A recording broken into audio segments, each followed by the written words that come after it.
Bismillahirrahmanirrahim. Assalamualaikum warahmatullahi wabarakatuh.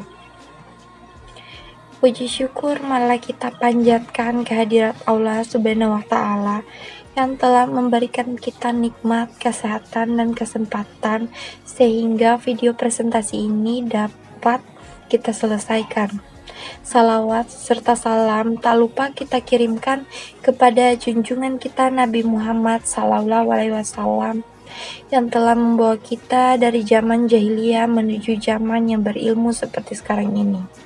Kami dari kelompok 1 akan menampilkan hasil video presentasi kami yang berjudul Sistem Informasi Manajemen. Yuk mari kita simak videonya. Manajemen berasal dari bahasa Inggris manajemen dengan kata kerja to manage yang secara umum berarti mengurusi. Dalam arti khusus manajemen dipakai bagi pemimpin dan kepemimpinan, yaitu orang-orang yang melakukan kegiatan memimpin. Dengan demikian, manajer ialah orang yang memimpin atau pemimpin. Manajemen menurut Stoner adalah proses perencanaan dan pengorganisasian. Manajemen didefinisikan sebagai proses karena semua manajer tanpa memperdulikan kecakapan atau keterampilan khusus mereka harus melaksanakan kegiatan-kegiatan tertentu yang saling berkaitan untuk mencapai tujuan yang mereka inginkan. Proses tersebut terdiri dari kegiatan-kegiatan manajemen yaitu perencanaan dan pengorganisasian. Manajemen itu tidak hanya berkaitan dengan masalah kebendaan atau materi fisik saja, namun juga berhubungan dengan manusia. Oleh karena itu, proses pendekatan manajemen tidak hanya bersifat ilmiah, tetapi juga seni. Perpaduan antara manajemen ilmu dan seni merupakan suatu yang harus dimiliki oleh manajer atau pimpinan dalam suatu organisasi. Ruang lingkup manajemen sangatlah luas, bahwa manajemen memiliki kedekatan dalam aspek kehidupan manusia dan bisnis. Dalam konteks bisnis di sini, manajemen dibagi menjadi 4 bagian utama. Walaupun dalam bisnis tersebut, bagian-bagian ini dapat berkembang sesuai dengan skala perusahaan dan strategi yang dikembangkan oleh perusahaan tersebut. Bidang-bidang manajemen. 1. Bidang pemasaran. Bidang pemasaran atau yang sering disebut sebagai manajemen pemasaran merupakan salah satu bidang yang terpenting dalam kegiatan bisnis. 2. Bidang keuangan. Tugas utama manajemen keuangan merencanakan modal awal bisnis diperoleh dari mana. 3. Bidang sumber daya manusia. Manajemen sumber daya manusia suatu istilah yang digunakan untuk menerangkan keanekaragaman aktivitas yang terlibat dalam penarikan, pengembangan dan mempertahankan tenaga kerja perusahaan yang berbakat dan bersemangat. 4. Bidang operasional atau produksi. Bidang produksi adalah suatu bidang yang ada dalam perusahaan yang bertugas untuk mengatur kegiatan yang diperlukan bagi terselenggaranya proses produksi. Materi selanjutnya, sistem informasi manajemen. Sistem informasi manajemen adalah sistem perencanaan yang merupakan bagian dari pengendalian internal sebuah bisnis yang meliputi pemanfaatan manusia, teknologi, dokumen, dan prosedur oleh akuntansi.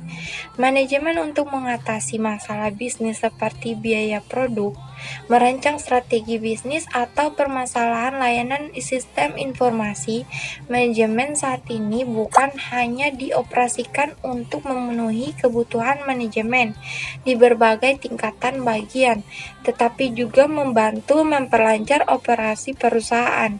Sebagian pakar mengatakan dengan sebagai sistem informasi bisnis. Ada banyak manfaat dan fungsi dari sistem informasi manajemen. 1. Meningkatkan akurasi data. Data merupakan sumber daya yang penting sebagai pendukung kebijakan yang akan Anda ambil. Data yang akurat sangat dibutuhkan dalam sebuah bisnis karena akan berhubungan dengan keputusan strategis.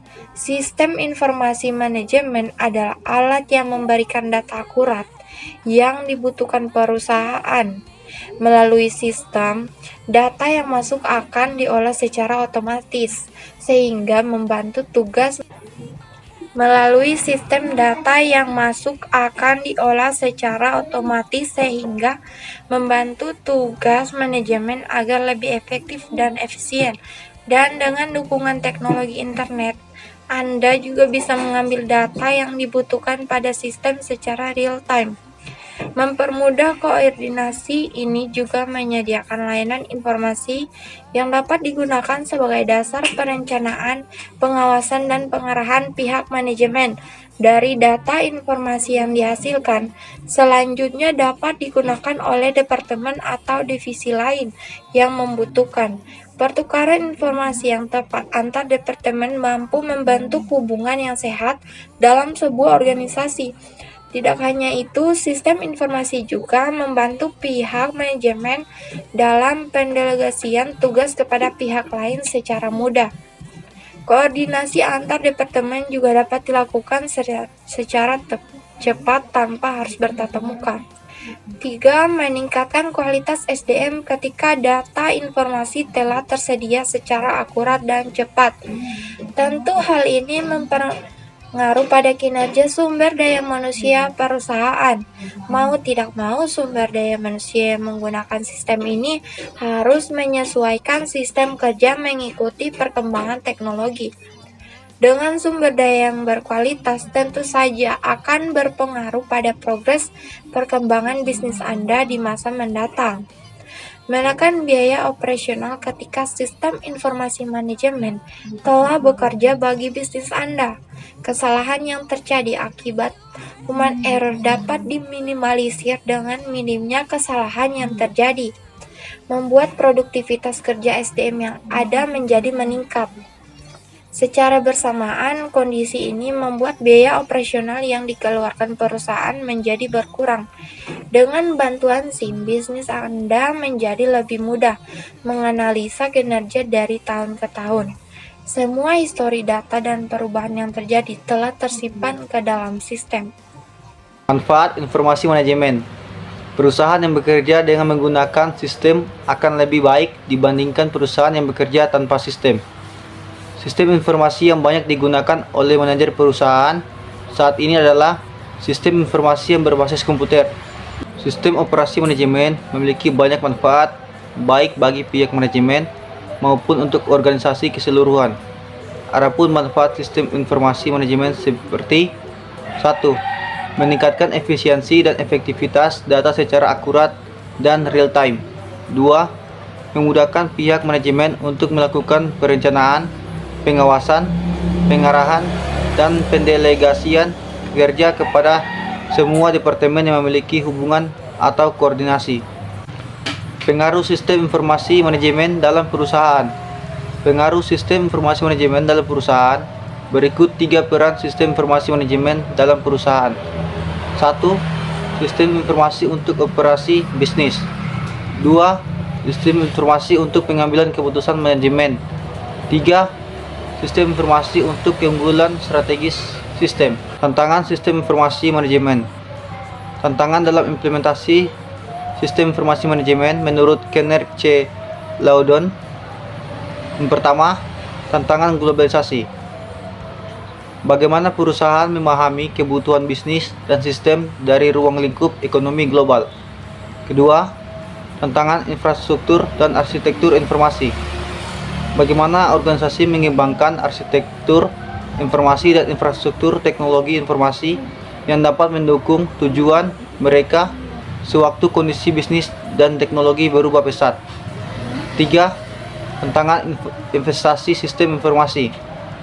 Bagaimana organisasi menentukan nilai bisnis dari sistem informasi. Keempat, tantangan tanggung jawab dan kendali. Bagaimana organisasi yakin bahwa sistem informasi mereka digunakan dalam cara yang bertanggung jawab secara etika dan sosial. Tantangan manajemen dari penggunaan sistem informasi manajemen melalui internet.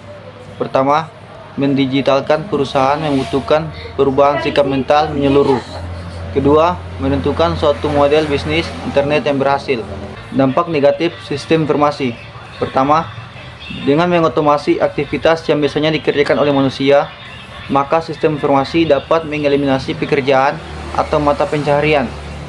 Kedua, sistem informasi memungkinkan perusahaan untuk mengumpulkan rincian data pribadi seseorang yang berarti melanggar privasi. Ketiga, sistem informasi digunakan di banyak aspek kehidupan sehari-hari sehingga dapat menghentikan bisnis dan layanan transportasi, melumpuhkan komunitas, dan hubungan personal. Kejahatan dan penyalahgunaan sistem informasi manajemen melalui internet. Pertama, spamming. Para pemasar mengirimkan email massal kepada penerima yang tidak meminta informasi tersebut. Kedua, hacking. Hacker memanfaatkan kelemahan keamanan website untuk mendapatkan akses ke data kepemilikan seperti informasi dan password pelanggan. Ketiga, jamming.